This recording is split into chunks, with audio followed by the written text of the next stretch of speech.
Hello and welcome to the Guthrie Public Library Advisory Board meeting. It is 5:28 on May 21st, and I'd like to call this meeting to order. Let's do a roll call. We have Brenda and Jamie and Samantha, and Tammy cannot make it today. Gracelyn Lorenz, and our wonderful director, Thank you. And looks like we have enough to establish a quorum. So I don't see that we have the minutes of the March 2025 meeting here. Is that right? That's right. Okay. So we'll table that for now and go over it on the next one. All right, well, I would like to turn it over to Cameron for the director's report. No problem. All right, so I'm going to do my director's report just a little bit differently than I've done in the past. It'll be very, very light on discussing programs because we will be discussing nothing but programs next time. Currently unique. But just a couple of updates. Here at the library, we had 3 of our staff attend the OLA conference in Norman, Oklahoma. That was both of our youth programming team, Jacob Beach and Brandon Meyer, who's out there. They had a great time. They learned, they were able to connect with other librarians. I went on Friday to the conference, and they were just telling about all these great ideas that they had, speaking with other youth librarians across the state. So we may be seeing some changes in the storytime programs and the youth programs. I think that the next time, because what we do is we have enough funds to send half the staff one year and the other half go the next year. What I think I'll do when it's my group again is that I will probably pick an alternative conference besides OLA just for coverage issues here at the library. I went, didn't get as much use from the sessions as they did, but I was able to connect with a lot of librarians across the state. Ran into a bunch of people who I used to work with who are now got promotions and are doing amazing things across the state. I am so very proud of all of those people. One of them was actually hosting a session on Mr. Rogers, Fred Rogers. Their institute has a employee development program, and how libraries can use that. So they were all doing great, and it was a great conference all around. And I'm really glad that we have the funds that we're able to more regularly attend these kinds of conferences.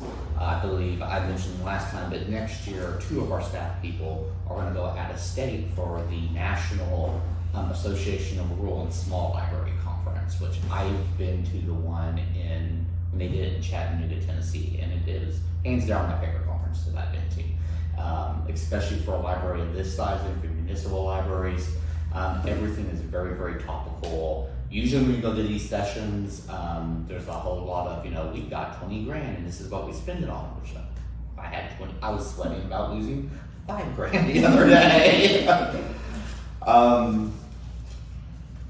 But I'm really looking forward to what they bring back from that conference. Another update, I don't know if you all have noticed, but the library's website got a complete makeover. Your name's not on the list, because we do have a page for the library board, and we let the person in charge of the website didn't have your name, so I'm going to get that corrected. It's one of those things that's been on my to-do list for a while. On the old website, I had access to go in and edit the website, which made it easier for me to upload minutes. That way, cut out the middleman of me handing minutes over to the person who runs the website who can post it.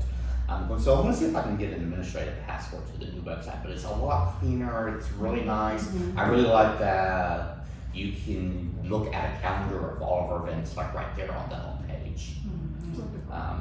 Becca was in charge of that. It was a lot of work getting that transitioned over, but it's went seamlessly and it looks really nice now.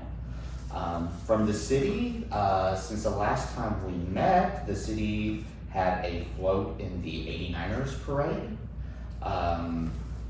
It was for all city employees and for the city council. I'm happy to report that the library was very well represented on that float, including myself and my kid, who were running around trying to get candy to everybody.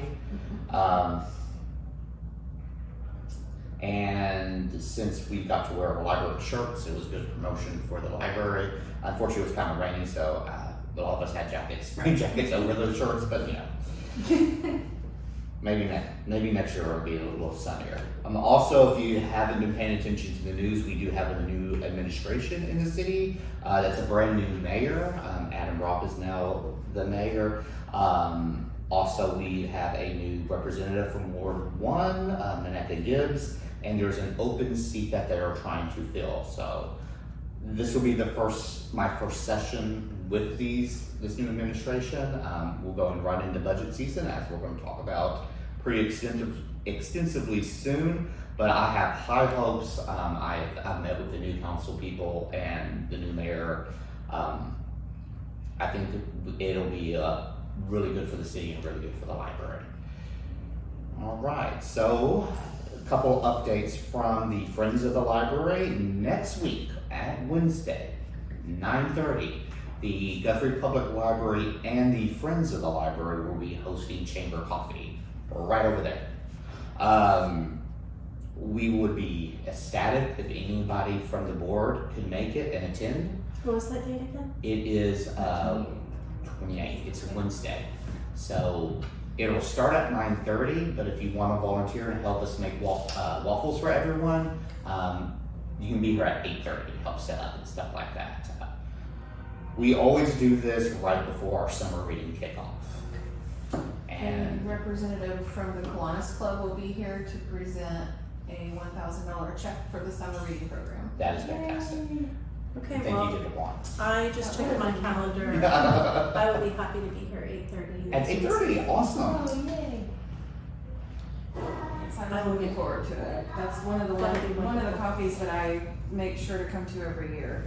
And this year I have to take a kid to a doctor's appointment, so I won't be able to come, but I'm sending Freddie Okay. Lomax in my place. Oh, awesome. Oh, he's always I like fun. Freddie, so Oh that'd be yeah, awesome. he's always fun. So he'll be Alright. representing Kiwanis. Wonderful. And we'll also have some representatives from our Friends organization helping us out too, Great. so that'll be great.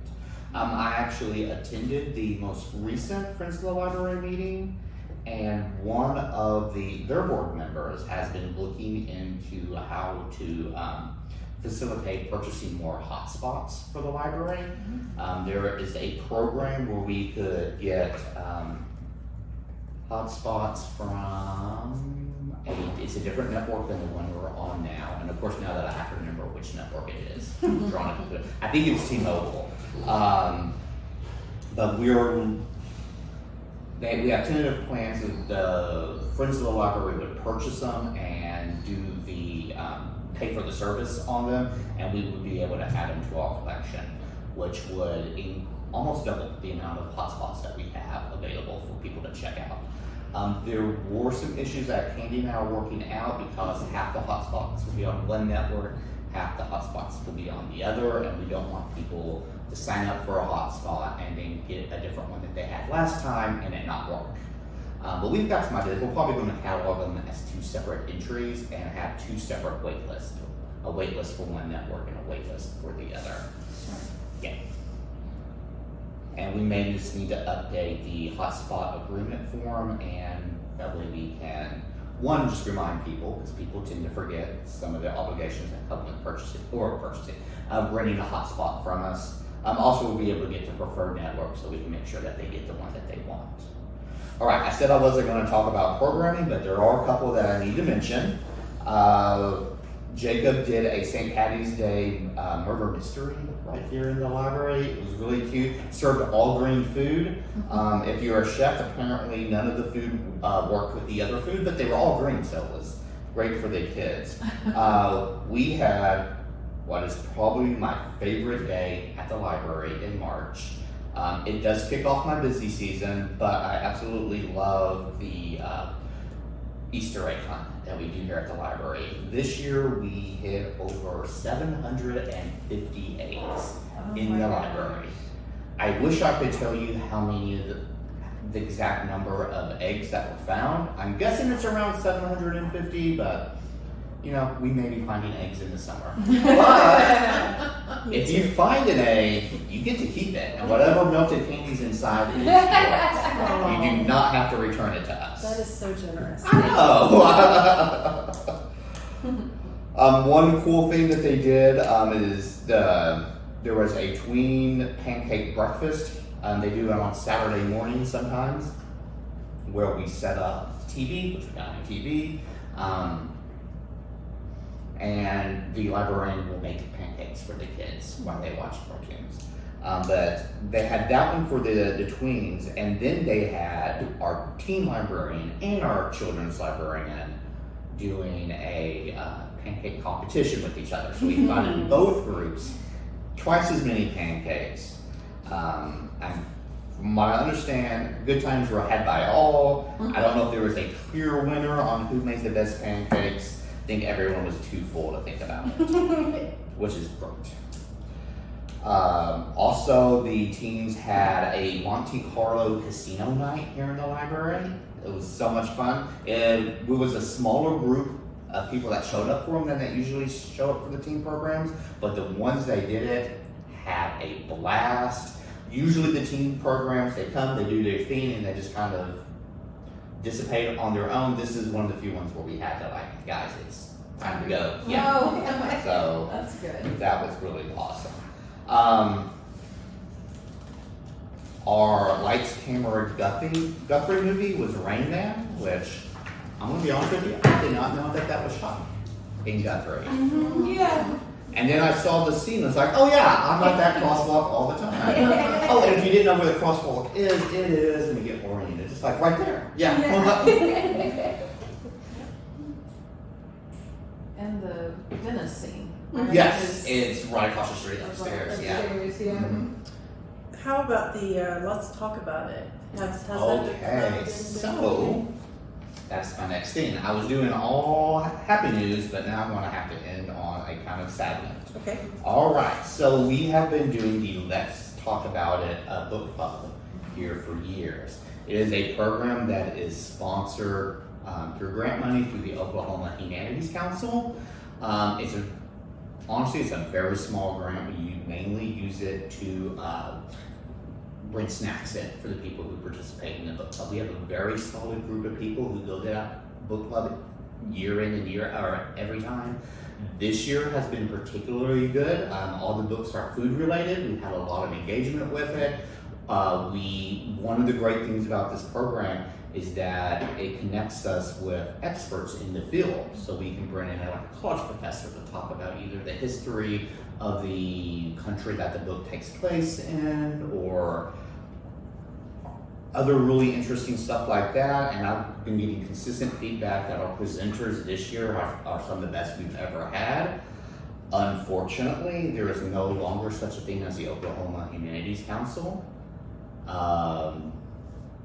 The National Humanities Council had their funding cut, and the Oklahoma Humanities Council was not able to sustain operations, so they dissolved, so we'll no longer be doing that program. It's actually, the Monday was supposed to be their last one. It was raining, or there was a storm watch. When the presenter found out it was a storm watch, when we asked him if he still wanted to come, he said nope, but he's going to be here tomorrow. So tomorrow will be our last Let's Talk About It. We are exploring ways to continue a similar program in the future, but I am more than a little sad that we're not going to be able to continue the Let's Talk About It. It was one of our few consistent adult programs. For family programs, we've replaced the knitting that we've done with a sketch and share, and that is our library assistant Gwen will set out art supplies, and it's kind of a come and go sort of thing. She'll sit there and help you with the art, or you can just kind of relax and paint, draw. It's really whatever you want to do.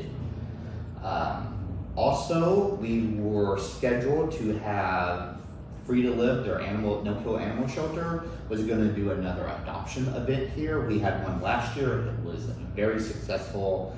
They had a lot of fun with it. Unfortunately, the day they were doing it was the day of the wildfires in southern Logan County, and instead of being here at the adoption event, they were looking for lost animals. But I talked to them, and what we decided to do is that we've rescheduled it to July. So it'll be after summer reading when we have a little bit more space here. And we'll do the event then. So it'll be same as last year, where I have a day of dogs and then the next day a day of cats, or maybe it's the other way around. But they absolutely love coming up here to the library. We try to do it in sync with story time so that the kids from story time can come over here and play with the dogs. So I'm really looking forward to that. I'm excited to actually talk about some of the outreach. As I mentioned before, that is something I think that the Guthrie Library is fantastic. I think one of the things we could do better is do more in the community and more outreach. This year, the health department, two of their interns were at Storytime and did a health center and food safety story time with the kids. We were at Charter Oaks Elementary School at the health fair with a presentation on the health benefits of reading. Oh, Yes. I love that. It was great. And even better, well, not even better, but bigger, is in April there was a Earth Day event at Highland Park. Just like we have the Friends of the Guthrie Library, the Parks Board has a volunteer organization called the Green Team. And they've been going around sprucing up the parks and doing things like that. And they did a tree planting and kickoff of the fairy doors over in Highland Park. And our Storytime team helped them, and we did story time there. There were a ton, 40 people, I think, total over there.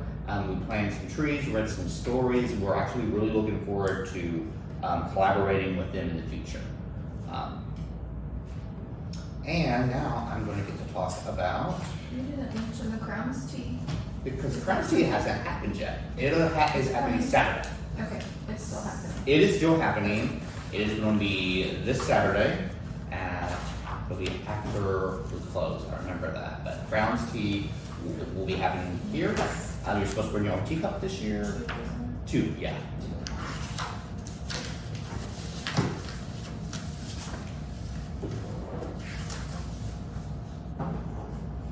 So since we did not meet in April, I think I mentioned before that getting circulation statistics from our library catalog is a little more time intensive than some of the other charts I do, just because I have to pull the data manually, and it's the data cleaning is a little bit harder to do. But since we had a full month, I went ahead and did this. Like I said, I'll probably do this on a quarterly basis. But some of the charts in my report show, they're after the budget charts.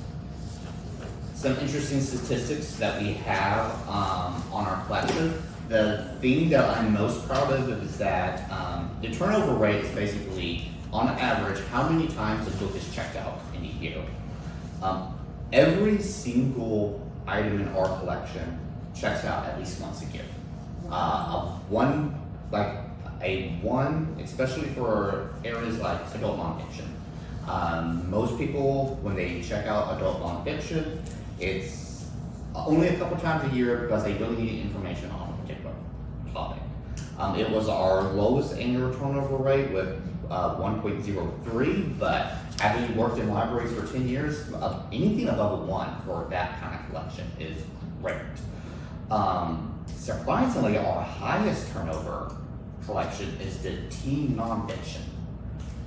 And then I looked at the numbers, it's like, because we classify all of our comics as nonfiction. 741.45. Comics are Comics. classified as They non-fiction. They are.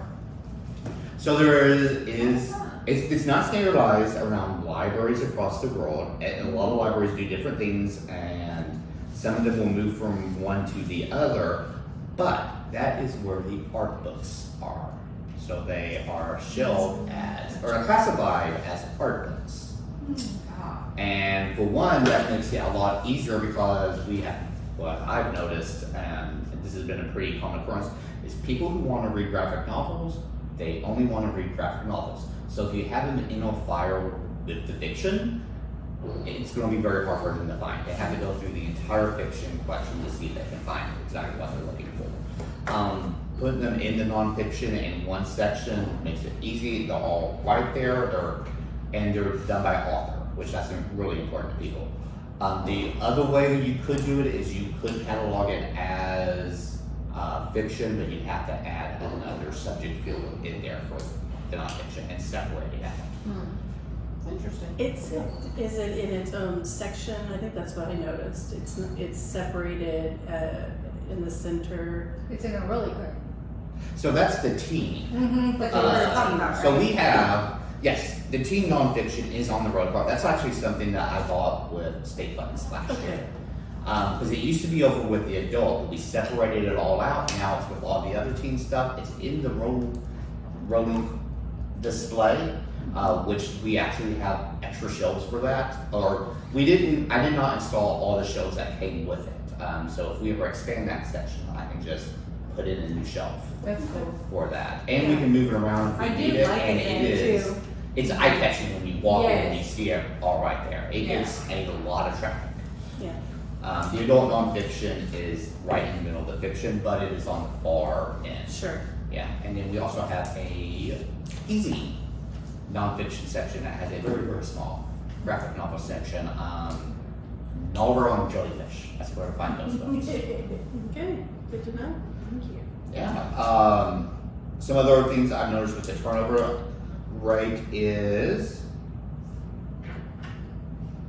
that the age of our DVDs is actually one of the highest in the entire collection. On average, they're 7 years old. Wow. Compared to that teen fiction's 5 years old. Most of the fiction stuff's around 5 to 6 years old, but the DVDs usually wear out before that mark. And every other library I've worked at, the DVD collection was usually the newest collection because you watch a movie enough time, they will wear down. But a lot of that has to do with our collection policy. You can only check out 3 movies at a time. You can only keep them for a week. So that helps promote the longevity of our collection a little bit. But the most expensive thing that we have are obviously our hotspots, but they are very valuable. It's that one we don't look on just a cost benefit analysis because that fits a real need in our community. I was really surprised that the cheapest thing we have is the children's fiction, just because that's the stuff that moves the quickest here. Yeah, because most parents, when they check, they don't check out 1 or 2 children's books. That's why we have that 10 limit, so you can check out all 10 on those. All right, that runs through all my updates, programming, and circulation statistics. I will be happy to answer any questions before we move over to the rest of the fun stuff. And the reason why your director's report was so happy this time. It's good. It's good to have all the information. Yeah. So thank you for Absolutely. putting it together.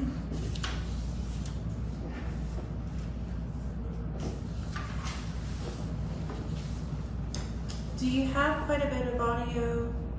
Like, are the audios in the CD form as well? Yes, the audios are our books on tape. Right. That was actually the collection that I had originally planned on eliminating. Sure. And It looks like it gets pretty good turnover. it does. It does now. It did not when I started. Right.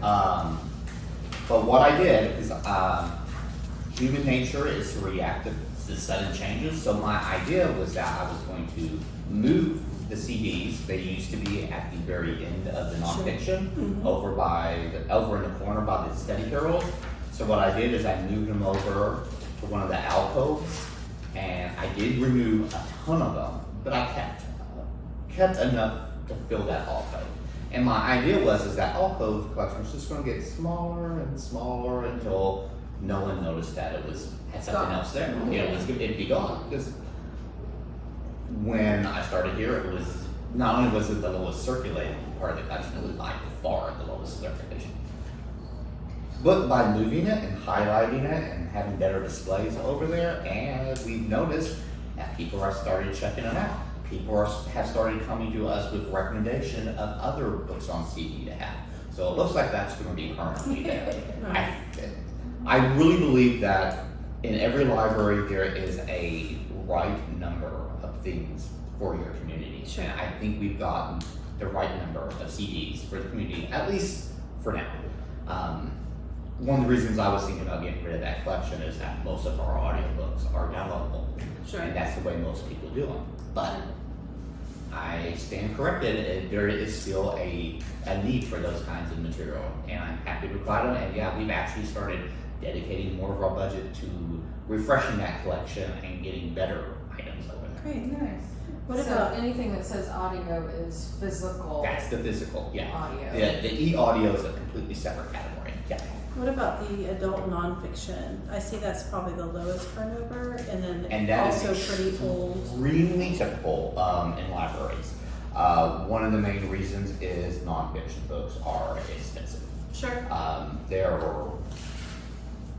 not counting devices and stuff like that. They tend to be pricier than fiction books, but they tend to be used for a lot longer. Especially with a library this size, one checkout a year is fantastic. I am currently evaluating the nonfiction collection. I'm actually a little bit behind on that, and I am going to start revamping. We're going to start dedicating more funds into our adult nonfiction so that we can have newer, fresher titles. Sure. We do typically get the really popular nonfiction books that come out, the stuff that you hear on podcasts and on the news and stuff like that. Sure. But there are some gaps in our collection that we will redress, and I'm just going to start with the 0-100s and work my way through the entire collection. Yeah. Okay. I know that I love like cookbooks and gardening books and all of those kinds of things. And Well, how is our cookbook collection? well, it's okay. I think It's it okay, needs okay. a little refresh. Okay. I do know, in particular, most libraries I work at, that takes up one of the largest I know. chunks of money because new cookbooks come out every year and Absolutely. they're popular. So Well, and they're popular for a short amount of time. Right. Too. It's so like the it's hard exercise to- books are kind of the same way, but cookbooks are actually a lot more popular than exercise books. Yeah. But it's hard to invest a $50 cookbook and When know it's- you're yeah. just going to have it on the shelf for 2 years because it's a fad. Or It is, But there's also $50 cookbooks that are kind of classics and if too. people want, if there's a need out there for those $50 cookbooks, that's something we take into account. Absolutely. Okay. But yeah, excellent question. I'm glad you brought it up. I absolutely love talking about the question.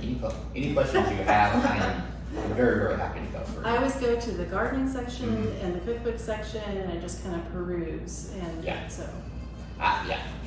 I do know that at this library we do not buy as many cookbooks as we have at previous Sure. libraries, but and I like don't I know said, if go there's a through the need. data. It may be a demand thing, or it could just be because they're so expensive. Right. Well, if you had someone that donated a brand new book to you to increase that, would you consider something like that? And this is true for most books that we Sure. do. Anytime you donate a book, especially if it's a new book, the first thing we do is determine whether or not we want to put it on the shelf Sure. ourselves. So if you have some new cookbooks, we will very gladly take a look at I those. just was curious. Yeah. Or if you know anybody with brand new cookbooks, yeah. Absolutely. Or any nonfiction book. Any nonfiction books or fiction books or Right. Okay, great. yeah, we tend to evaluate those pretty Stringently. stringently I know compared to that other there's stuff. limited space. Because, You yeah, also there's have to know limited your space. audience and yes. And we do want to make sure that the friends are getting books that they can sell because that money it's funneled back to us, and we can have these super awesome summer reading programs. And Absolutely. And a lot of in this library, a lot of the funds that we use to build the collection actually come from the Friends. Some of it comes from the city, a lot of it comes from the Friends. A lot of times people purchase books and send them a reimbursement. Right. Wonderful. Yeah. Again, it's one of the reasons why I say that we have like the best friends group in the state. We really do. Okay, well, thank you for answering those questions. Absolutely. All right, are we ready to get into the budget? Yes. All right. So, I have already received the paperwork. It is budget season for the city of Guthrie and all the departments. I have spoken to staff about the same issue. I am going to pick y'all's brains too, because I am currently putting together my budget proposal for the city manager and for the council. So that is why I bombarded y'all with so many charts and graphs. Now, this first one with Yes. the library snapshot says year Yes. 2023.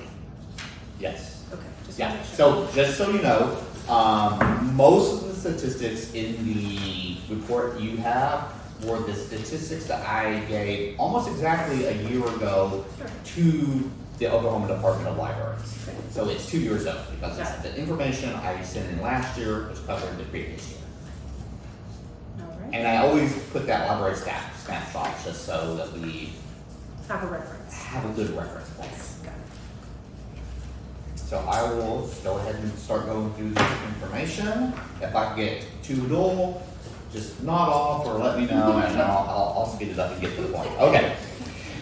So first I wanted to show the city revenue, because city is where we get almost all of our funds. We do have a couple of grants, and we do rely on the Friends for collection development funds, but if you want to look at the financial health of the library, looking at city revenue is the way to go. Okay. I will point out, you may see a huge increase between years 2022 and 2023, and that has to do with the city council setting a floor for salaries across the city. So when that happened, that increased our budget by a lot, because we had so many staff making below the floor, if that makes sense.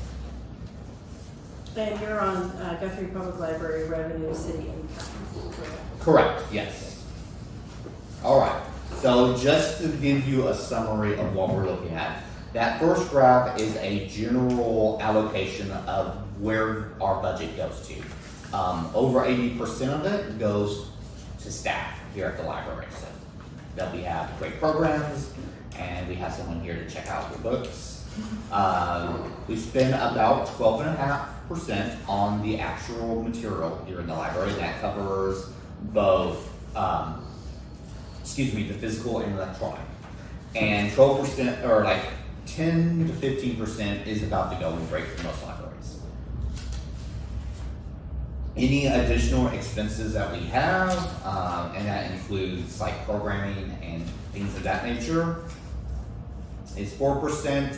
And last year, this was a much higher number than it was the year before. I will also point out that the statistics that we have on these charts is based on the state of Oklahoma's fiscal calendar, which runs from July to June. That's not the budget I prepare. I prepare a September budget. So if you see anything that is a little bit wonky between what the charts are showing and what's in the official Guthrie numbers, that probably explains it. Is that we're going off of two separate calendars. Okay. Yes, because the year before, I think we returned like $14. Like we spent almost every dollar that the city allocated us, and then this year it was a couple $100, and I was in panic mode because I assumed that I must, because it's a different calendar, I have to calculate everything slightly different. It's like I obviously made some kind of computing error somewhere. I ran all the numbers a bunch of times. Someone from OPL eventually had to say, like, Cameron, it's just a couple $100. You're doing much better than this is not uncommon. Don't worry about it. Those are the numbers you have. Those are the numbers you have. You didn't spend it? That we did not spend. Okay. But that was for a different calendar than the calendar. So we hadn't spent the funds in that time frame, but I think we did spend the funds in the one that matters, which is the city calendar, which follows the federal calendar. Gotcha. Does that make any sense at all? Absolutely. Pretty much. Okay. Question. Yes. I know that you include libraries that are similar in size. Yes. Well, That is. the community is similar in size to Yes. ours. So I can actually pull, however you wanted to define similar size. I use population for cities for similar size. So what I did is I believe it was, I organized them all by population. I took the 4 lowest, the ones underneath Guthrie, and the 4 right above Guthrie. Right. And those were the ones that I compared, and I made sure they were consistent throughout the charge. So those are based on population. We could do it a lot of different ways. We could do it on budget, because cities will finance their libraries differently. We could also do it on collection size, because that is something I noticed that we are a little bit out of step with the libraries. And, the libraries with similar population is that our collection is a little bit of an outlier on those, and I think the charts probably show that. I have ideas on why that is, but we'll go through that when we get to it. So, my question Yes. was, on your pie chart for expenditures, 82% for staff expenditures. Yes. Is there pretty much a standard That is, for libraries of our similar yes. size? Yeah, and if you want those numbers, I can easily pull those out for you, because I know the information will be older than the ones I pulled, because the state of Oklahoma publishes their data a lot sooner than the federal government does. But there's a website I could direct you to that will have almost this exact breakdown for libraries, and running from 75 close to 90% is about what most libraries do. Yeah. And something I've noticed, that if you notice that the collection budget is a lot bigger than 15 to 25%, that usually means that the library is run by volunteers and part-time staff. So that's how they get that balance. Because you can buy a lot more books. You can fill a room with books for what we pay staff. Probably. That may be an exaggeration. Well, But yeah, books are cheaper than people, and sure. this was my point. Sure, and I'm not saying that. No, I didn't as a take it that commentary way. on Yeah. how much our percentages. Yeah. I just wondered if that was pretty standard. That's pretty standard, yeah. Okay. Yeah, Okay. and that is actually standard, not in just libraries, but pretty much businesses and not, other city departments. Most of your salary is gonna go to that, Okay. go to the staff. All right. Alright. Since the collection budget is one of the things I have more control over than a lot of parts of the budget, I wanted to break that down a little bit. We do spend a little bit over a third of the budget on electronic materials. I'm trying to remember what is under other materials. That's the devices, which the devices are pricey. That's why that goes up. So it wouldn't be electronic? No. Electronic is digital, so that is our Libby stuff. So do you still, Okay. Sorry, So- do you pay for canopy as well? Yes. Yeah, and a canopy would also come out of the electronic material. So anything you access online is in materials. Okay. I believe other materials expenses, I think that does include our database expenditures, which we're paring those down a little bit. Just because they're not used very much. do you still get playaways? We do not. No. Actually, I'm not even 100% sure that they are offered. But playaways were really, really great in a very, very narrow time frame. But technology has moved on, and also I can say this, they are pricey. I work at a library where if you lost a playaway, we charge you the full cost of replacing one of those, and it made for some unfortunate interactions because they're triple digits a piece. Yeah.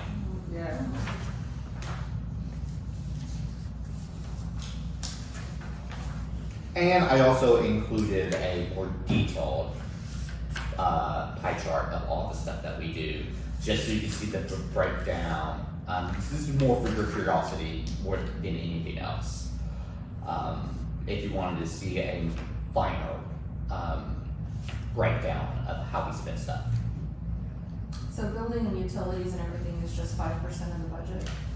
The electricity, the maintenance, That is not paid out of the library's budget. Oh, It's okay. paid out of the city budget. Okay, So, okay. one of the good things about being a city department is some of our expenses are not paid by us, they're paid by the city. Okay. That's good. Yeah. We do pay for the cleaning service out of our budget. I think that's like our only,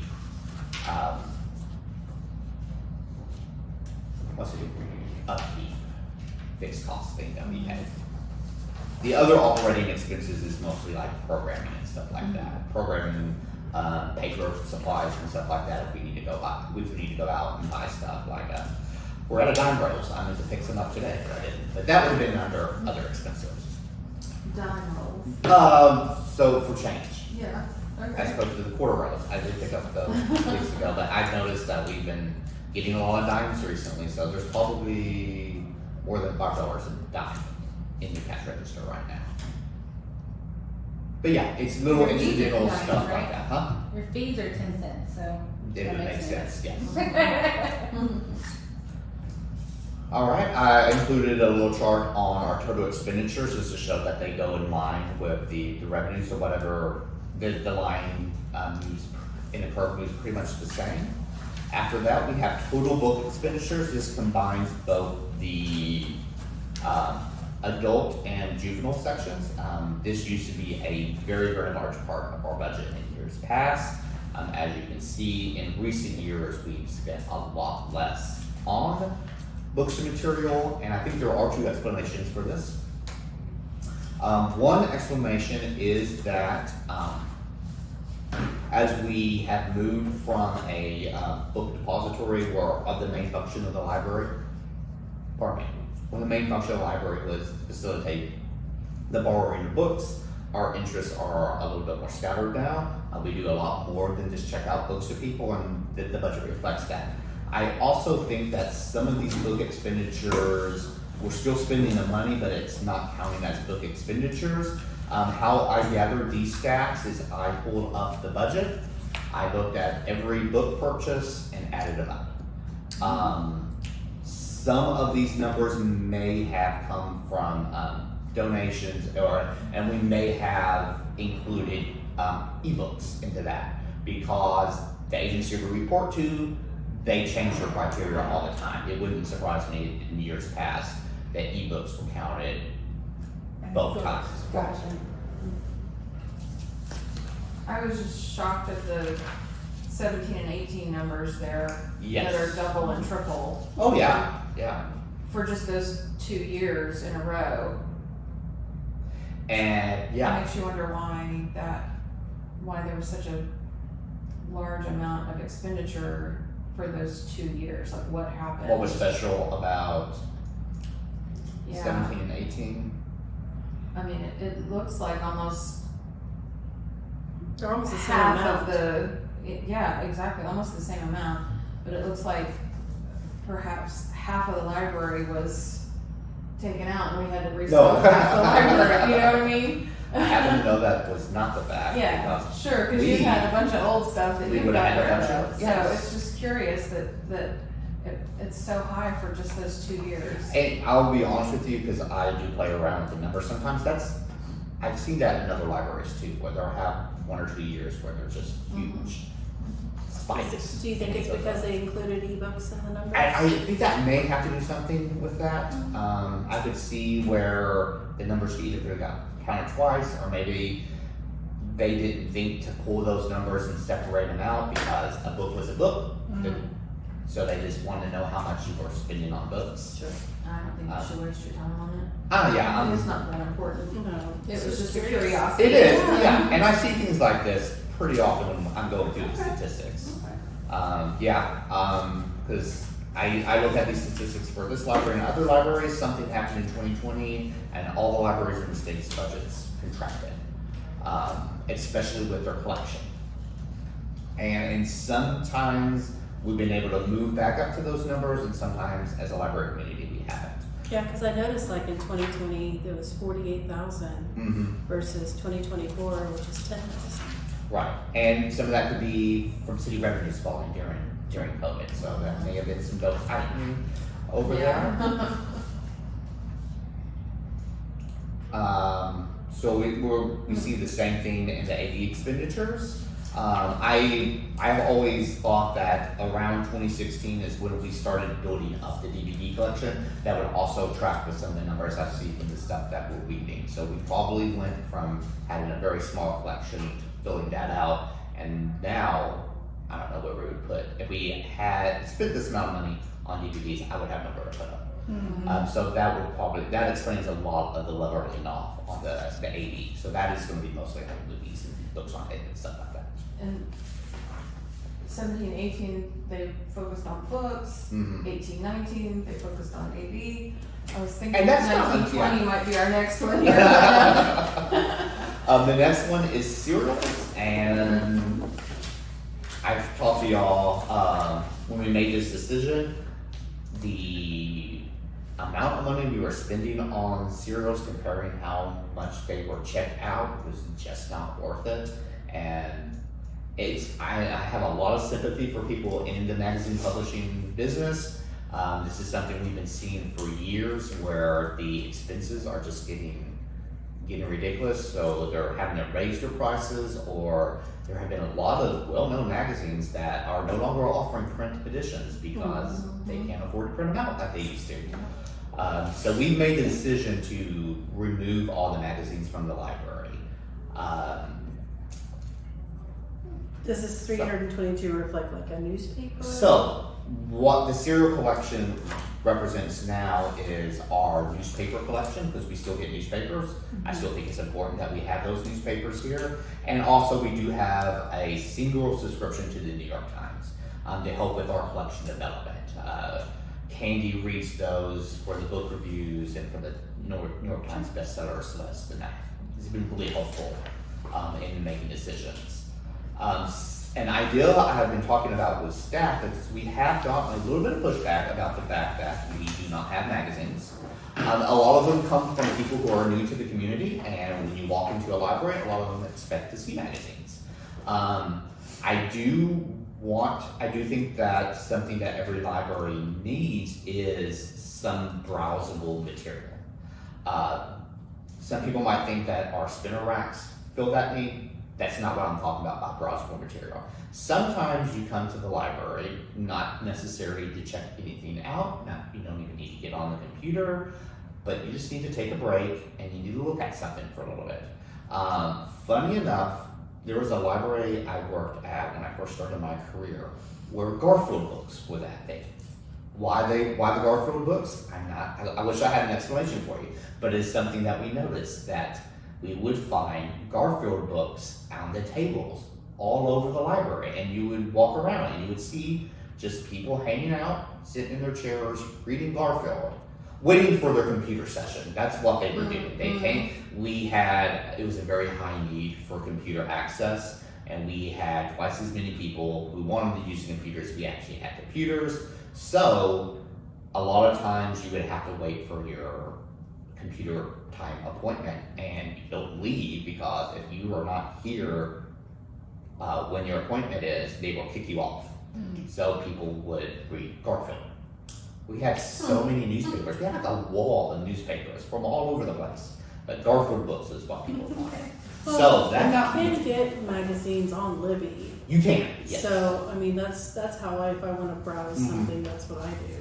But I do think maybe there's some local things that we can pull in for magazines that wouldn't cost. So an idea I had, Sure. and I have a lot of bad ideas, so if this is a bad idea, just let me know. No idea is a I- bad idea. Oh, you haven't seen some of mine. That is a challenge. Anyway, I was thinking about getting a very, very low, very small table that we would put at the end of one of the adult, either fiction or nonfiction shelves. And we would put coffee table books Oh, on there. that's a good idea.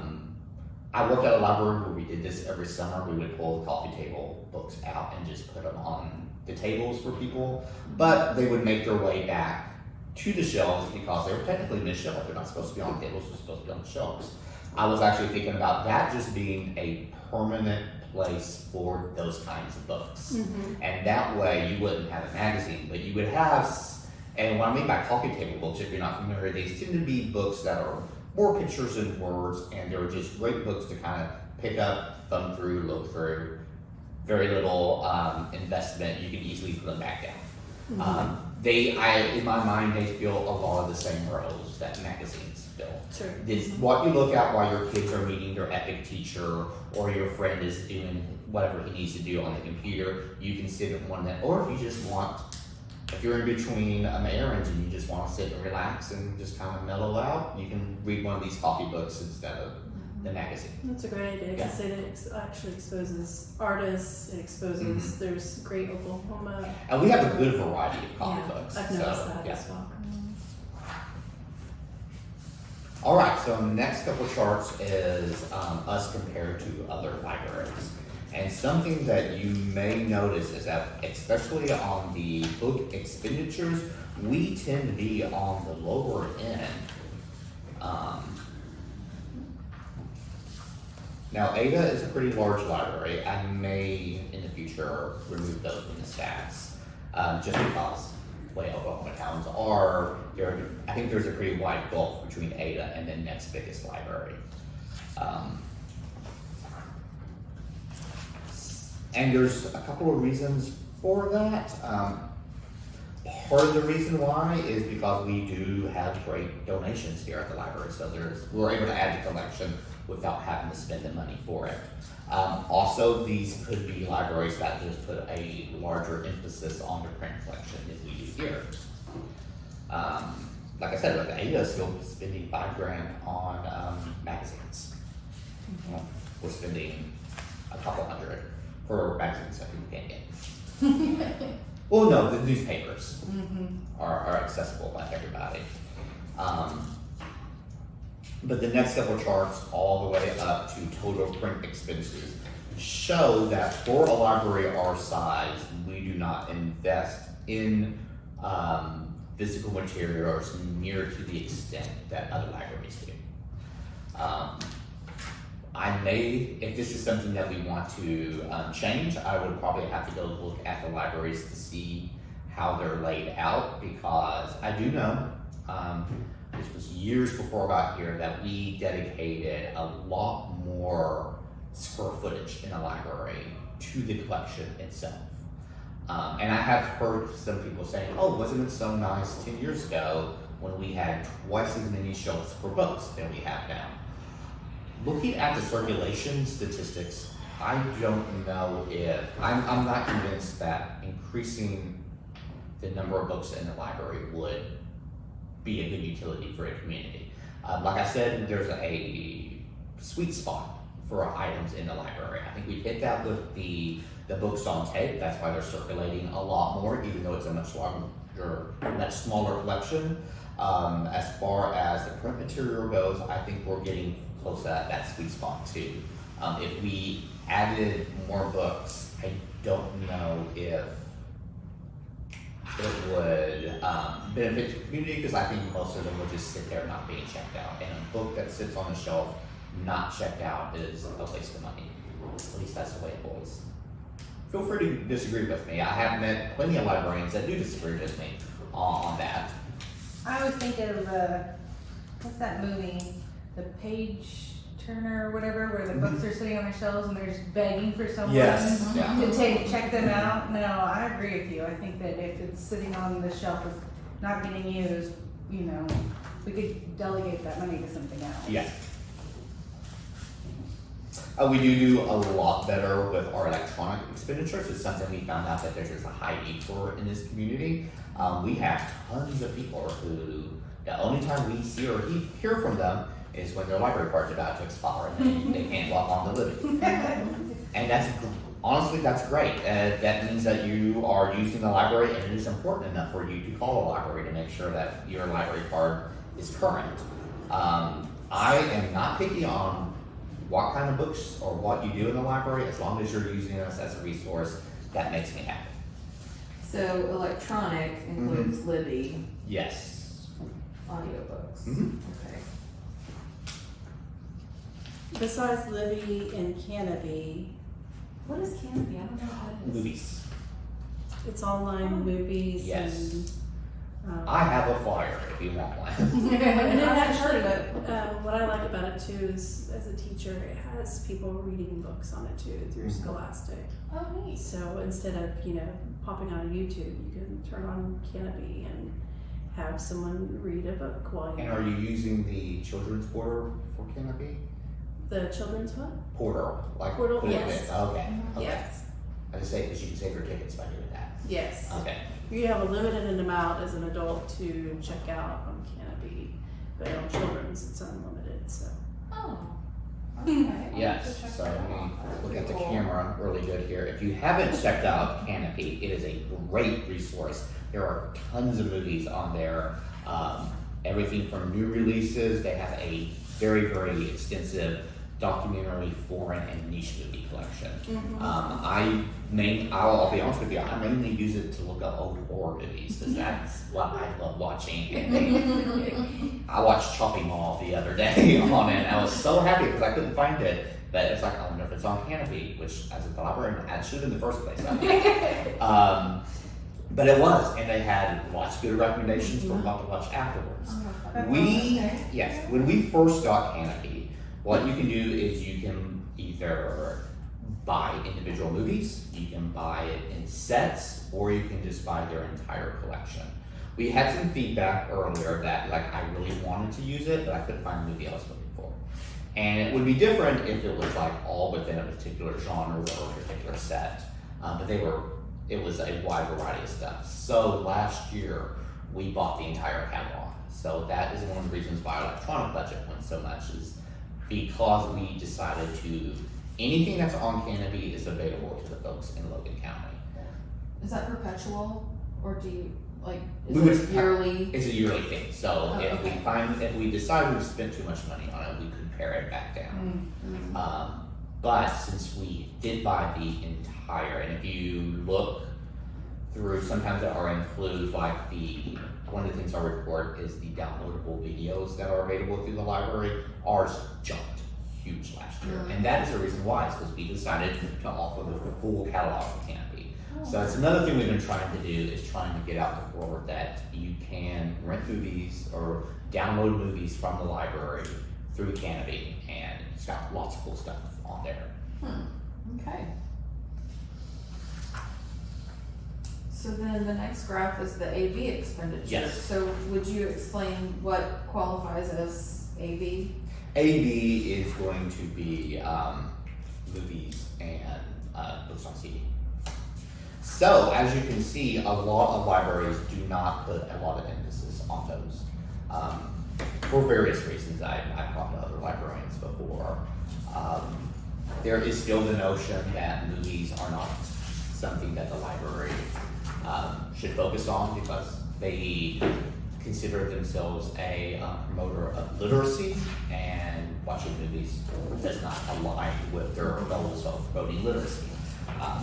That's not the view that we take. I've worked at libraries that had that view. That's a perfectly reasonable one to do. It's not one that we do. So we do have a good movie collection. We have folks that come in for a movie collection. It's worth it for us to put the money into that.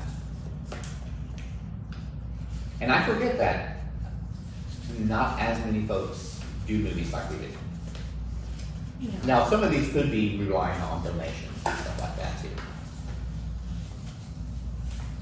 But even if you look at the total collection expenditures, the the amount we spend on collections here is not as much as other libraries. It could easily be that we are just more judicious with our expenditures. Like I mentioned earlier when I was talking about the New York Times, we do not buy everything that's on the New York Times bestseller list. We go in, we do the research, we know the folks that come to the library, what kind of books they want, and if we don't think it's going to move on our shelf, we don't buy it. Like if there's mysteries are not moving at all, then Then you're not gonna buy any mysteries. We're gonna very much pare down the amount of mysteries we buy. And every library is a little bit differently. I've been speaking to somebody who is new to the area. It was a very avid library user before they moved over here. And they were just curious because it's a similar size library, but the authors that she was used to seeing, she is not finding here. And it's like, well, that's because we buy what we think will move, and tastes differ. Like if you could go down the Crescent, you're gonna find a different collection there. Go down the Cushing, you're gonna find a different collection there. Just because we try to use our money as effectively as possible. So that means anticipating the needs of the community. Which could we get better at that? Absolutely. I mean, we would love to get more feedback on what to get, because we don't know that, if we had spent the $30 on this book, it may have been checked out and had a wait list months long, but we didn't know that. Now, the other question Yes. is, do Friends of the Library, do they also accept donations of movies and books on CD? Yes. Okay. Not VHS, as long as it's not VHS. They get mad if I give them a box of VHS tapes. Well, Not that that happened recently, but I totally forgot. like DVDs, Blu-ray, is that extinct or is that, Blu-ray is the more right? higher technology than just DVD. And as a policy right now, we are not buying Blu-rays or 4K. Yeah. We stick with DVDs. Yeah. Now we are finding that movie studios have started releasing stuff only in Blu-ray or 4K. So That's why I was if- curious. yeah, if we get to where we're having trouble finding enough movies, we may change that policy. But right now, DVDs is what the folks that check out is that's what they want. And it's a lot more cost effective for us to do. Sure, absolutely. So we spent $9,000 or a little over Yeah. on AV, and we spent approximately $11,000 on adult and juvenile books. Yes. So Because our budget typically is pretty evenly divided between the physical and our electronic. One of the charts that was not included in my email, but that I think you have now, breaks down. Yes, this one right here that kind of breaks down. Those are the numbers I submit to the city, and it breaks down. We have a physical budget and an AV budget, and in the past years, it used to be we spent a lot more on physical than we did on electronic, but there's been such a demand of electronic stuff. It is pretty evenly divided between the print and the electronic materials. Now, So if we, books on CD and DVD movies Mhm. move as much or more as the books do. Is that- Yes, that's going to be in the turnover statistics. I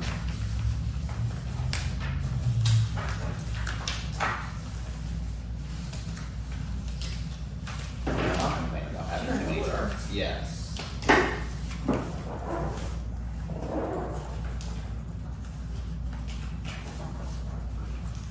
So juvenile would include children's and teens. Correct. Right? Yes. So it the is. turnover rate for teen nonfiction Mhm. is above 6, Correct. and children's,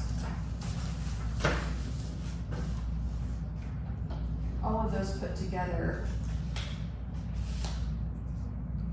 Because if you look at the juvenile book expenditures, that would Mhm. include teen nonfiction, Mhm. children's fiction, children's nonfiction, and teen fiction, right? Those 4 categories.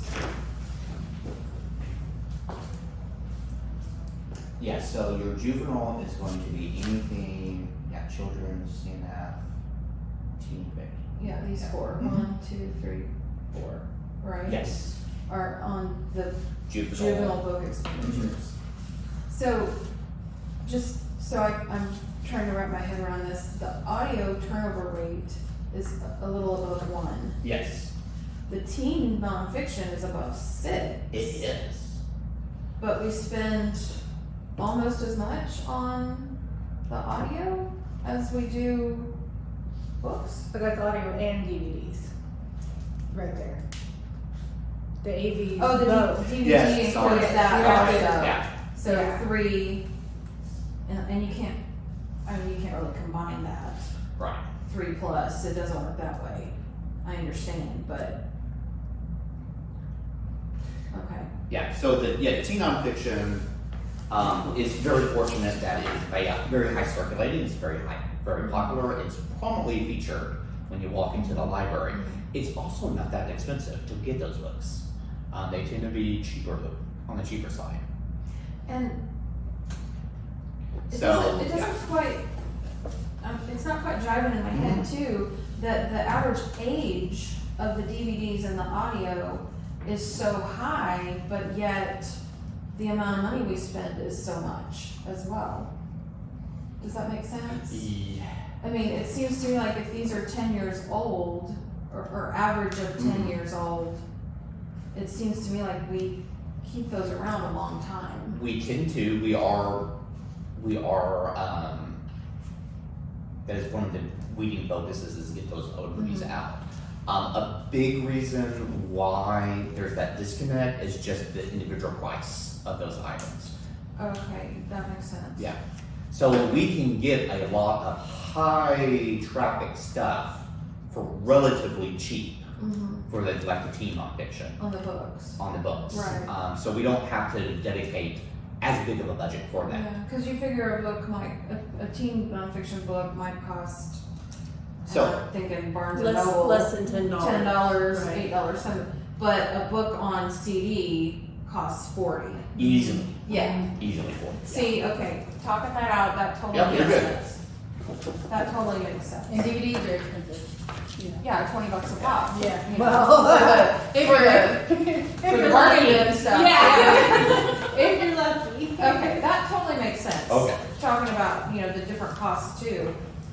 Yeah, that makes a lot of sense. I mean, this number here of juvenile books, that might represent 300 books, whereas this represents 20. 20 Yeah. audiobooks. Yeah, So, yeah. that makes a lot more sense now than just the bar graphs. They don't really take all of that into Yeah, consideration. and I mainly use the bar graphs just to show you how we stand in relation to other libraries. Sure, yeah. Thank you for. Oh, yeah. I'm being glad we patient were with me able. to work through that. Hey, no, I look at these stuff all the time, and I spend a lot of time trying to reconcile, like, why is this number so high, and why is this, I'm sure you do. Never so low. I'm sure you do. all right. Okay, the next couple, well, actually, it's just the next 2 graphs, just show you the staff expenditures. So we do spend a little bit more than average on staff, and I personally am very happy to spend more, because I don't know if you met our staff, You have quality right now, staff. they're really good. Yeah, you have quality staff. That is usually a budget priority for every year that I've been here, is to spend it on the staff. And also just to give you kind of a look at where we stand financially compared to other libraries of similar population. I've included that. Well, no wonder Ada spends so much more than everybody Oh, yeah, else. yeah. They get so much more than everybody else. Yeah, and I should have caught that when I was putting this graph together, but I think there is, because I was just going the five next up and then 5 lowest Yeah. down. So that got you a pretty wide population, and one of the reasons I did this way is so that we would be looking at similar stuff, not Sure. one Well, we big don't know, they town. may get Pontotoc County Mhm. revenue in addition to Ada City revenue. We don't know that, Yeah. looking at this. Looking at this, but I can look it up real quick. Because we don't get county. We do not. What I Only also city. noticed is Ada doesn't pay their staff the top No, they do not. Right. They pay just a little bit above what we pay ours, but they get so much more revenue. Yes, so they are spending more on collection Collection. and stuff like that. So it's stuff. Interesting. That's interesting Yeah. to see though. I think we should have a formal library tour all across Oklahoma in comparison. Oh, that would be nice. Ada Library was the first public library I ever went to. Ah, My uncle took me there during the summer when I would spend all 3 months of my summer in Ada for many years in a row because my grandma, great grandma, you know, on and on, all lived down there. And so to alleviate my boredom, he took me to the public library. It's the very first one I was ever at. I have the same Yeah. experience in Eufaula. It's very neat. It was a neat library. Have I don't you know that it's been still in the. have you been recently? Mm-mm. Because I have been speaking with the director over there, and I do know that they are doing a lot of renovations and. I don't even know if they're in the same building they were in. They were in think they a were. kind of an old building, so Yes, I there's, heard. like, lots. There was like grand staircase, sort of, if I Mhm. remember right. Of course, I was like 7 or 8 Were they years at old. Carnegie Library? I don't think so. I don't this from the description I've heard. It didn't sound like I a don't Carnegie think library. so. But anyway, sorry. No, you're good. I died. Nostalgia Press. Yeah. Yeah. Oh yes. Yes. All right. So this is the question I posed to staff at our last staff meeting, and it's the same question I'm going to pose to you. What do you consider the funding priorities here at the Guthrie Library? Staff, for sure. Okay. Yeah. And then I think you're getting really close to that sweet spot for collection. Mm-hmm. I think you guys are handling your budget well with splitting it like you are. And, you know, if there's ever any room for extra Mhm. money for programming, I think that always brings more people into the library. Okay. Absolutely. Well, and the staff that comes up with the ideas for the programming and facilitates and executes the programming. Yes. I mean, you're not gonna need a programming budget if you don't have the staff to Exactly. do it. And you're not gonna have people coming in and bragging and raving about how wonderful our programs are if you don't have quality staff Yeah. to keep coming up with those ideas and executing them. So to me, I agree with Sam that staffing is a priority. Okay. Yeah. Mhm, absolutely. Okay. So staffing is very important.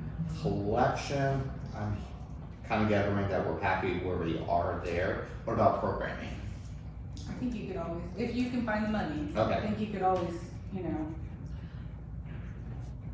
Yeah. I'm looking at your June and it's, Well, Phil- that is a special case. That is our heavy programming. Sure. That's why I'm not going into details of But programming. every other today. month isn't program poor either. Oh, no. I mean, Especially you compared to guys other are- libraries. Yeah, Yeah. yes, I mean, it's like Mayor Gentling always said, ours is a library on steroids. You know, the things that y'all have always accomplished with the budget restrictions that you have are always amazing.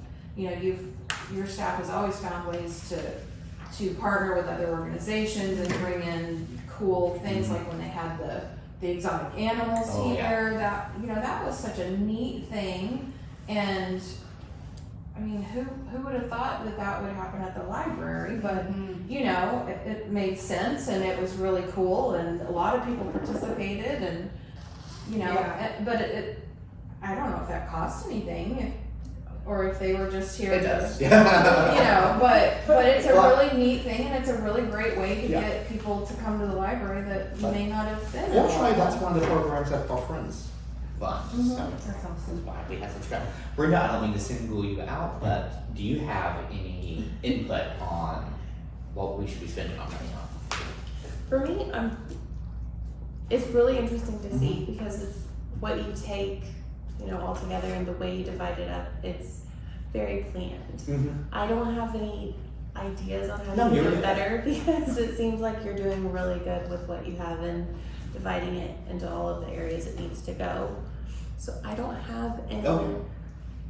I want to make sure everyone gets to put in their input. I didn't hear anything. If you said something No. and I didn't hear it, I apologize, but I wanted to make sure I got your input before I sit down and actually start putting in numbers. All right, so that chart of numbers that you have in front of you, that shows, and like I said, 2020 was a weird year, so I did not include any information below 2020. And that year, fiscal year 25, that is the one I am working on right now.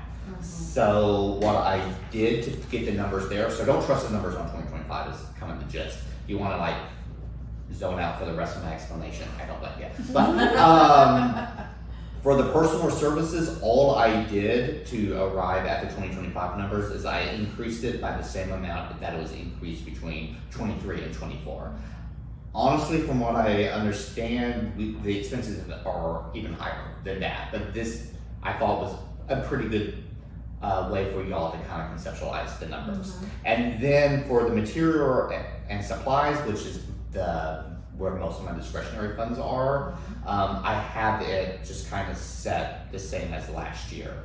And then the service and charges are also the same as last year, but those have been pretty consistent since 2020. Question about Yes. buildings and grounds. Oh, yeah. Because we talked about, a while ago, we talked about how the city pays for electricity and maintenance and that sort of thing. So what is covered by buildings and grounds?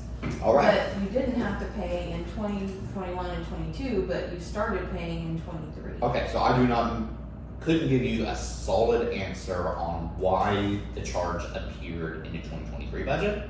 And the person who made that decision is no longer employed by the city. But what I'll tell you is that that number pays for a cleaning crew to come in 3 days a week to clean the building. Oh, that's the cleaning. That is the that's cleaning the one crew. that you were Yes. saying. Okay. Do you think that labor charge will go up? The 9,600, we've already gotten a quote for that. So that one is, unless I decide I don't want the cleaning crew to come here anymore, that's the number that we're going to go with. I have worked in libraries a long time. I have seen much worse from cleaning crew. So Oh, yeah.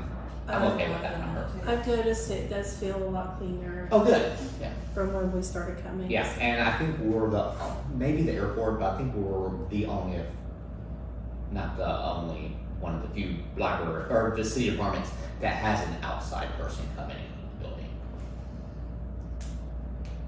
So they have internal, like for the city hall building? Yeah, the city hall, there's Yeah. a person that comes in and cleans Yeah. the city hall. Okay. I can't remember which department they work in, but there is somebody that comes in and empties the trash and cleans up around city hall. But city hall also is not open to the public, so they probably do not get the messes that we get. Can you call them at any time to come and clean, or is it a set few It's a days? set time. It is mornings, Monday, Wednesday, Friday. Any emergency cleaning beyond that is either myself or if it gets really bad, there is somebody I can call at city hall and help me. Okay, great. It's interesting to find out like those little pieces you don't think about. Yeah. So, Sure, yeah. All right, is there any more input in the city budget? Okay, I will take those recommendations and the staff recommendations and get those numbers into the city clerk as soon as I can. All right. all right, so next would be the summer reading credits. I know we're getting on time, so I'm gonna rush through these, not rush through, I'm gonna hit the highlights on the rest of the agenda. But, starting June 1st is our annual summer reading program. This is when we have the most folks in the library. It's something we do every year. And as you can see from the calendars, we have so much going on every day at the library. The staff here will be very exhausted by the end of it, but it is 100% worth it. We have, there is a ceramic studio in Edmond. They are actually coming here and bringing their stuff. Not once, not twice, but it's like 4 different sessions. Because we have one for kids, one for teens, one for adults, and one for everybody. That one is, since they are renting a limited amount of supplies, if you want to do that one, we have the sign up sheets in there. Make sure you sign up for it. And I've used the ceramic place a lot. It's really, really nice. We did a birthday party with my kid there one time. Oh, We cool. have that one. We Can have you name who it is, or can you name who it is? some nuggets. Oh yeah, I love them. Oh, yes. Yeah, they have been really generous and they're coming up here to do some stuff. We were doing the movies several times a week. Those are really good, really popular.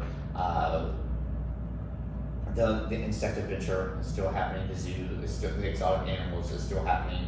We're doing a field trip to one of the art museums in Tulsa for the teens. So it is exciting, and one of the things I'm really proud to announce is that we have an almost new crop of volunteers, and it's not all teenagers. Great. This time we actually have a good crop of adults that have decided to come and help us with summer reading. And you will start noticing because we sent them out today, but we are advertising downtown a lot more. We have little tents that we set up in the local businesses that have the QR code so that you can sign up for summer reading. If you're unfamiliar with summer reading, in addition to all these great and wonderful programs that we're doing, and that I'll recap the next time we meet, there is a lot of reading challenges going along. If you read enough during the summer, you can win a lot of fabulous prizes. For the kids, we have a whole treasure chest of prizes we're going to do. We're going to have a carnival at the end of it where you can get tickets and get your face painted and play games. We are also giving out Kindle Fires, and the big grand prize this year is we have contacted 3 museums in Oklahoma. The Children's Museum Shawnee, Factory Obscura, and I can't believe I'm forgetting the other one, but another really cool museum, and we will get you a pass, like a year pass to one of those museums as a grand prize for you and your family. Neat. So Jasmine it Moran is- is so cool. Yeah, my wife is a volunteer over there. Yeah, that is such She's such from that a area. cool place.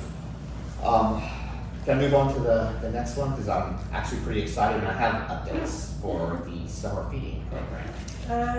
Yes, Unless you have some, I just want to add, I'm Yeah. excited about the brick book painting site. Oh, yes. So if you have not noticed, our theme for summer reading is art. So everything ties back to art. We're going to be doing like chalk on the sidewalk. We hired someone to do our windows.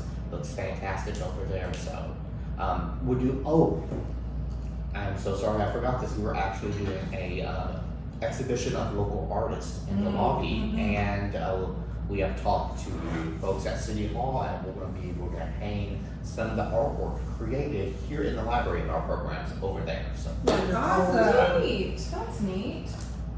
Great job to you and your staff. it's 99% Kudos. the staff.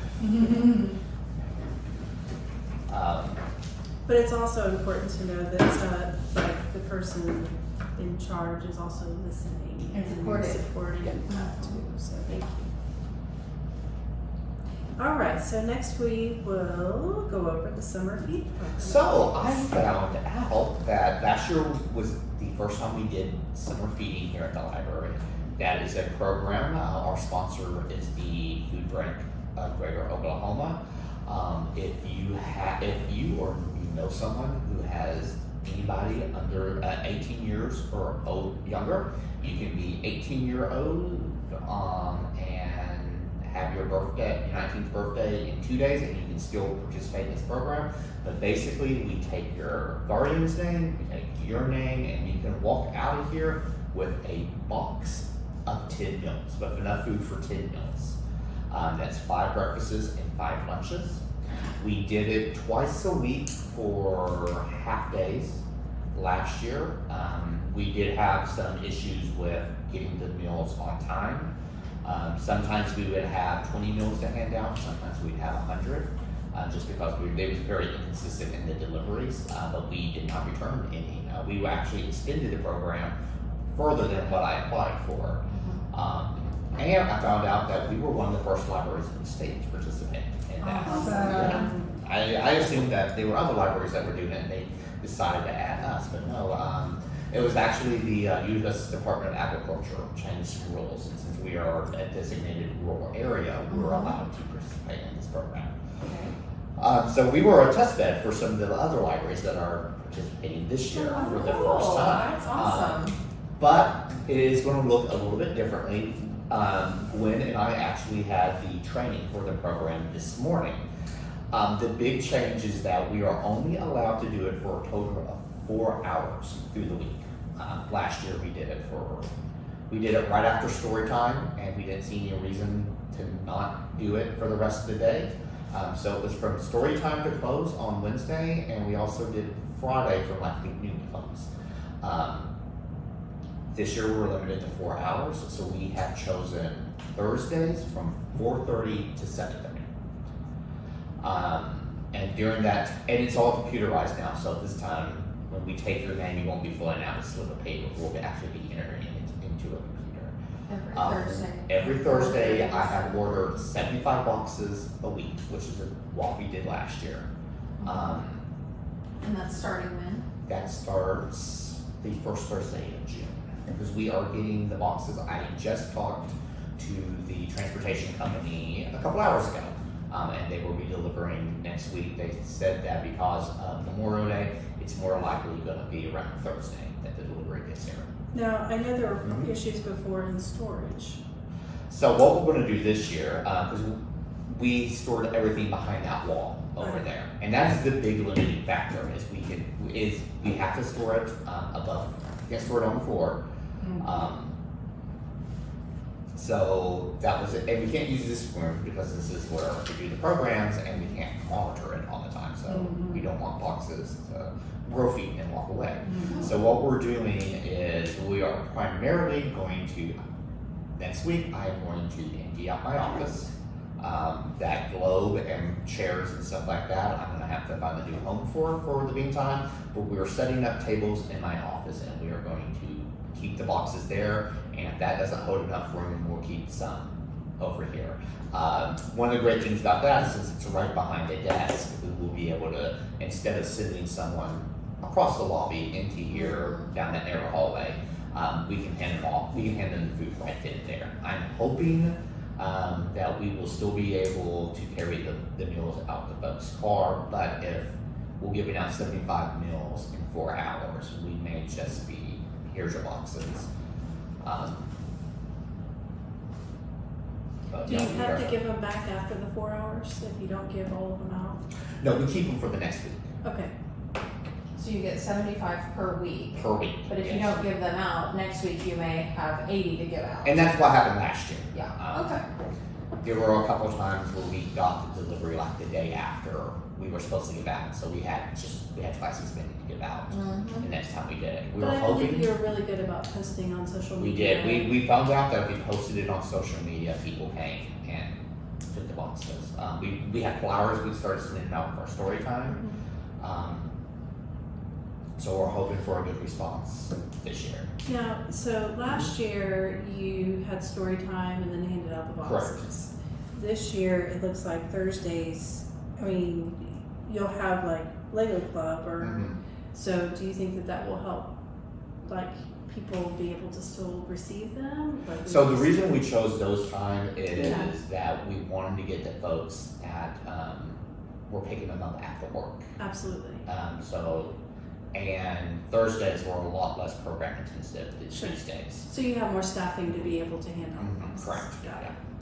Especially during the busy time. Right. So I mean, with the constraints that we have, I imagine that we were going to have one staff person that is just doing the summer feeding, and then the other person gets to run the library by themselves and enjoy all that power. Do you have like people that might volunteer for that? Like that could volunteer to help? Since we Take do, boxes out? we have had offers for volunteers from the Friends of the Library. So if we need to utilize them, we have that resource. After doing the training today and talking with Gwen, we're pretty sure that we can do it. Okay. And how long will that last? So we're doing it through June and July this year. All of June and all of June and all of July. Okay, so the first Thursday is June 5th. So from June 5th through the end of July. Correct.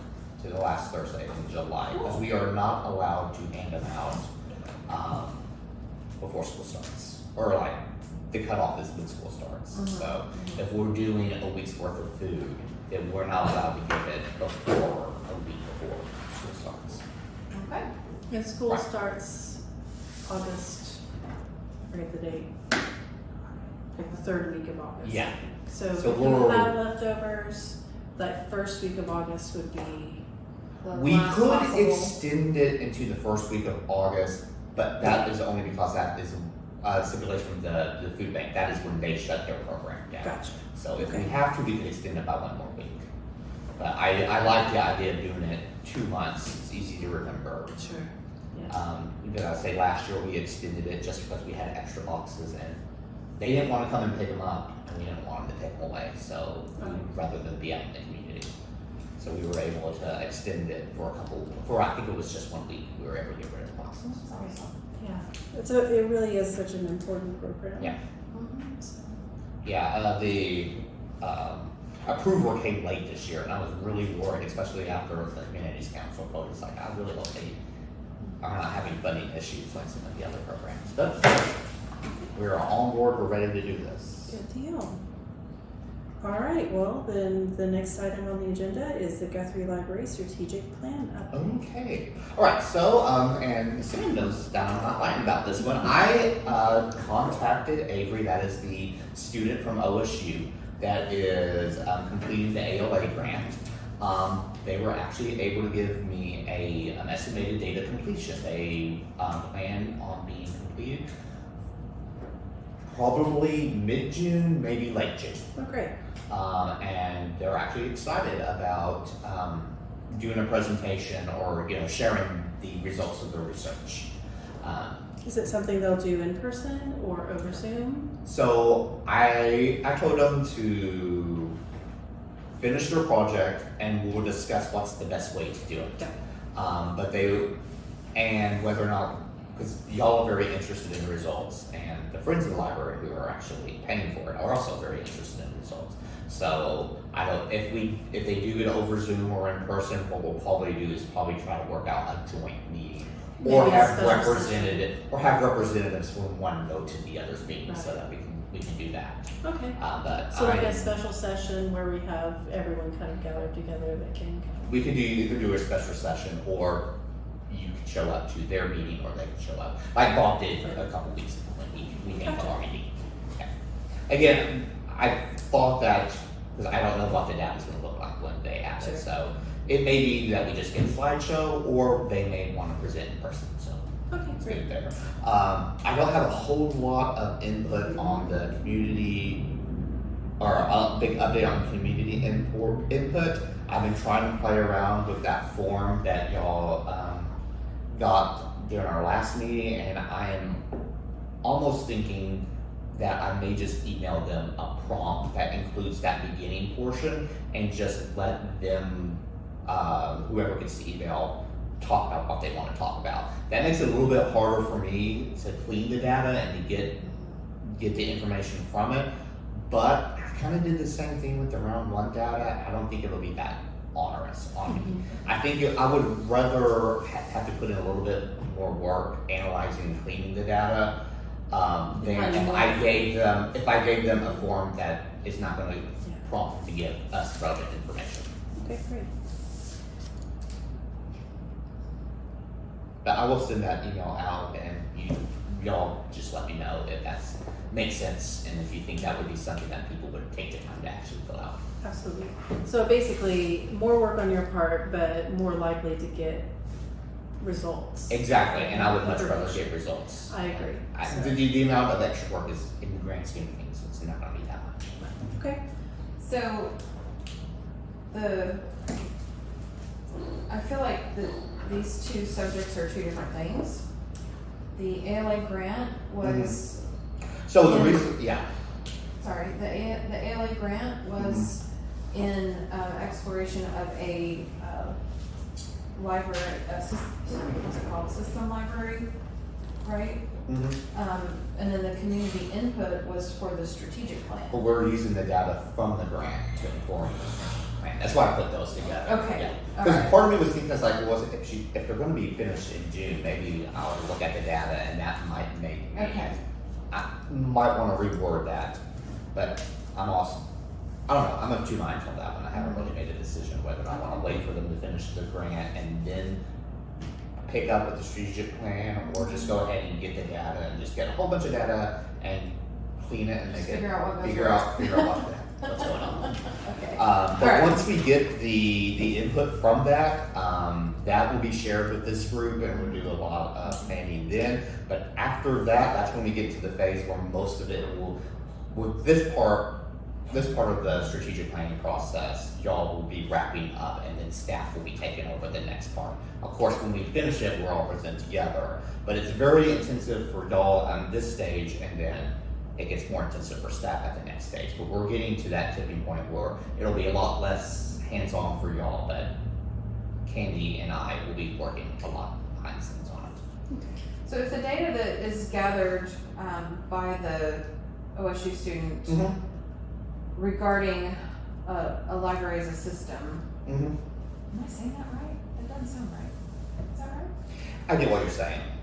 As a Town community of- system. Yeah. Yeah.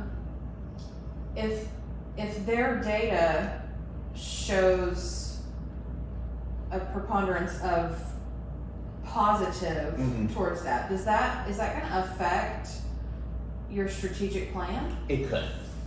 Okay, that's what I was wondering, because That's the strategic. if that's something that the community appears to want, would you have to build that into the I wouldn't have to. strategic That plan? would be something that I would definitely have to take into consideration on whether or not I should start aligning our priorities towards that bingo. But the reason why I want to include the data in the strategic plan is no matter what it says about the question of whether or not we stay in the municipal library or move to a county system, there's a lot of information on why people use the library and what they want to see for the library. Right. That is absolutely vital to forming a strategic plan. That is something that I would definitely use for service goals. Sure, okay. So, That makes perfect sense. yes. Anyone else have any questions? Okay, well, I'm gonna open up the forum to public comments and I saw that someone walk through that. We have one public, but he's very quiet. all right, well then I move to adjourn the meeting at 7:05. Oh, right, okay. I thought you were 7 o'clock.